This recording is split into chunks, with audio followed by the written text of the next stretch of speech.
गोंडवाना गणतंत्र पार्टी एक समय पर आदिवासी राजनीति की सबसे बड़ी उम्मीद मानी जाती थी, लेकिन आज यह पार्टी राजनीति के हाशिए पर खड़ी है। वहीं दूसरी ओर भारत आदिवासी पार्टी अचानक उभरकर सामने आई है और आज आदिवासी राजनीति का सबसे मजबूत चेहरा बन चुकी है। आखिर ये कैसे हुआ? गोंडवाना गणतंत्र पार्टी पीछे क्यों छूट गई और भारत आदिवासी पार्टी इतनी जल्दी शिखर तक कैसे पहुंच गई? आज गोंडवाना भूले हुए पन्ने पर हम बात करेंगे और आप देख रहे गोंडवाना भूले हुए पन्ने। गोंडवाना गणतंत्र पार्टी का सफर। कहानी की शुरुआत होती है हीरा सिंह मरकाम से। 1985 में पहली बार वो बीजेपी टिकट पर विधायक बने। 1991 में दिलीप सिंह जूदेव के खिलाफ निर्दलीय चुनाव लड़ा और फिर 13 जनवरी 1991 को उन्होंने बनाई गोंडवाना गणतंत्र पार्टी। गोंड संस्कृति, पहचान और अधिकारों के लिए हीरा सिंह मरकाम ने पूरी जिंदगी संघर्ष किया। उन्होंने आदिवासियों की मदद के लिए गोंडवाना बैंक भी शुरू किया। 1998 में गोंडवाना पार्टी का पहला विधायक बना। 1999 में महाराष्ट्र के गढ़चिरौली से भी जीत मिली। 2003 में पार्टी अपने शिखर पर पहुंची। मध्य प्रदेश में 3 विधायक चुने गए। छिंदवाड़ा मनमोहन बट्टी, सिवनी रामगुलाम उइके, बालाघाट दरबू सिंह उइके। लेकिन 2008 आते आते सब बदल गया। पार्टी हार गई। हीरा सिंह मरकाम तक हार गए और इसके बाद से गोंडवाना राजनीति में धीरे धीरे गुम होती चली गई। 20 सालों से कोई बड़ी कामयाबी नहीं। सिर्फ 2023 में मरकाम के बेटे कुलेश्वर सिंह मरकाम पालीताना खार से विधायक बन पाए।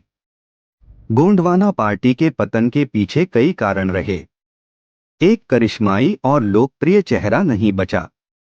2 संगठन धीरे धीरे कमजोर हुआ, चुनाव से ठीक पहले ही सक्रिय होता। 3 विचारधारा और मुद्दे साफ नहीं रहे, लोग एकजुट नहीं हो पाए। 4 स्थानीय मीडिया और सोशल मीडिया से पूरी तरह कटे रहे। कुलेश्वर मरकाम का आरोप है गोंडवाना को कमजोर करने के पीछे बीजेपी और कांग्रेस की साजिश है। उधर राजस्थान के बांसवाड़ा से एक नया चेहरा उभरा, राजकुमार रो। 2018 में वो भारत ट्राइबल पार्टी से विधायक बने। फिर 2023 में अलग होकर बनाई भारत आदिवासी पार्टी। सिर्फ 1 साल के भीतर ही कमाल कर दिखाया। राजस्थान में 4 विधायक, मध्य प्रदेश में 1 विधायक और 2024 में लोकसभा चुनाव में राजकुमार रो खुद सांसद बने। उन्होंने बीजेपी उम्मीदवार को 2.5 लाख वोट से हराया। आज भारत आदिवासी पार्टी के पास 5 विधायक और 1 सांसद हैं। भारत आदिवासी पार्टी कैसे कामयाब हुई? इसके पीछे 4 बड़ी वजहें हैं। 1, राजकुमार रोड का करिश्माई और युवा चेहरा। 2, पार्टी की विचारधारा और मुद्दे एकदम स्पष्ट, भील समाज को एकजुट किया। 3, मजबूत संगठन, सड़क से सोशल मीडिया तक लगातार सक्रिय। 4, सोशल मीडिया और स्थानीय मीडिया से सीधा कनेक्ट। आदिवासी राजनीति की सच्चाई। गोंडवाना गणतंत्र पार्टी हो या भारत आदिवासी पार्टी, दोनों का मकसद एक ही है, आदिवासी पहचान, संस्कृति और अधिकार की रक्षा। लेकिन जहां गोंडवाना अपने अतीत की यादों में बंद कर रह गई, वहीं भारत आदिवासी पार्टी ने नए समय के साथ खुद को बदला और आगे बढ़ी। आज सवाल सिर्फ इतना है, क्या गोंडवाना फिर से मजबूत होगी या आदिवासी राजनीति की बागडोर अब पूरी तरह भारत आदिवासी पार्टी के हाथों में जाएगी? ये थी आदिवासी राजनीति की पूरी कहानी। गोंडवाना गणतंत्र पार्टी, जिसे दादा हीरा सिंह मरकाम ने 1991 में बनाया था। इस पार्टी का सपना सिर्फ गोंड समाज का नहीं था, इसका सपना था गोंडवाना में रहने वाले हर मूल निवासी को उसका हक और सम्मान दिलाना। हीरा सिंह मरकाम ने हमेशा कहा, गोंडवाना सिर्फ गोंडों का नहीं, बल्कि इस धरती पर रहने वाले हर आदिवासी, हर मूल निवासी का है। लेकिन अफसोस, यह बात जनता तक पूरी तरह नहीं पहुंच पाई। लोगों ने गोंडवाना पार्टी को सिर्फ गोंडों की पार्टी मान लिया। यही सबसे बड़ी वजह बनी पार्टी के कमजोर होने की। मूल निवासी समाज बंटा रहा, आदिवासी एकजुट नहीं हो पाए और धीरे धीरे गोंडवाना गणतंत्र पार्टी हाशिए पर चली गई। असल सच्चाई ये है, गोंडवाना गणतंत्र पार्टी की विचारधारा किसी एक जाति या समाज तक सीमित नहीं थी। ये पार्टी तो पूरे गोंडवाना क्षेत्र के हर मूल निवासी के संघर्ष और पहचान की आवाज थी। आज जरूरत है इस गलतफहमी को तोड़ने की और ये याद दिलाने की कि गोंडवाना सिर्फ गोंडों का नहीं, गोंडवाना हर उस इंसान का है जो इस मिट्टी, इस जंगल, इस पानी और इस धरती का असली वारिस है। गोंडवाना गणतंत्र पार्टी। दादा हीरा सिंह मरकाम का सपना। 13 जनवरी 1991 को बनी इस पार्टी का मकसद सिर्फ गोंड समाज तक सीमित नहीं था। ये पार्टी गोंडवाना में रहने वाले हर मूल निवासी के अधिकार और पहचान की लड़ाई थी। गोंडवाना सिर्फ गोंडों का नहीं, बल्कि हर उस आदिवासी का घर है जो इस धरती, जंगल और पानी का असली वारिस है। लेकिन शायद हीरा सिंह मरकाम अपनी इस बात को साफ तौर पर जनता तक नहीं पहुंचा पाए। लोगों ने गोंडवाना पार्टी को सिर्फ गोंडों की पार्टी समझ लिया। यही गलतफहमी पार्टी की सबसे बड़ी कमजोरी बन गई।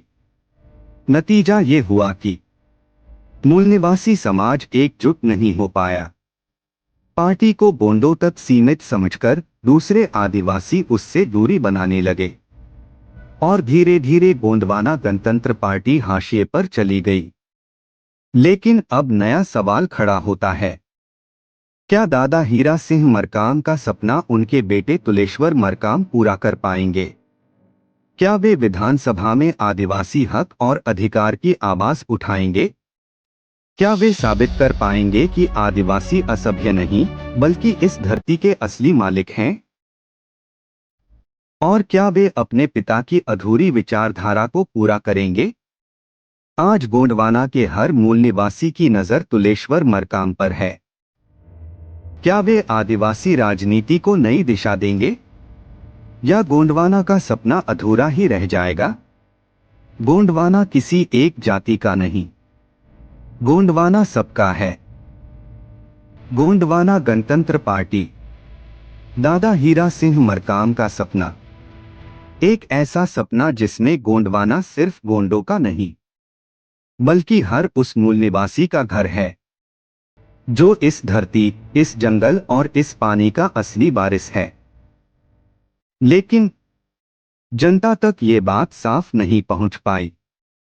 लोगों ने गोंडवाना पार्टी को सिर्फ गोंडों की पार्टी समझ लिया। यही गलतफहमी पार्टी की सबसे बड़ी हार बन गई। आज उनके बेटे तुलेश्वर मरकाम विधानसभा में हैं। अब सवाल यही है, क्या वे अपने पिता की अधूरी विचारधारा को पूरा करेंगे? क्या वे आदिवासी हक और अधिकार की आवाज बुलंद करेंगे?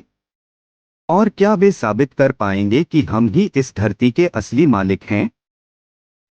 इसी बीच उभर रही है एक नई ताकत, भारत आदिवासी पार्टी।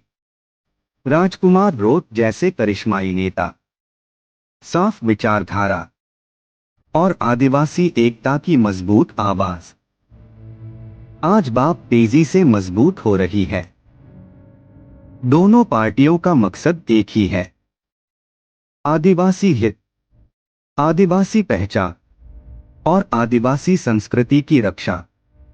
तो क्या अब वक्त आ गया है कि गोंडवाना गणतंत्र पार्टी और भारत आदिवासी पार्टी एक साथ आए?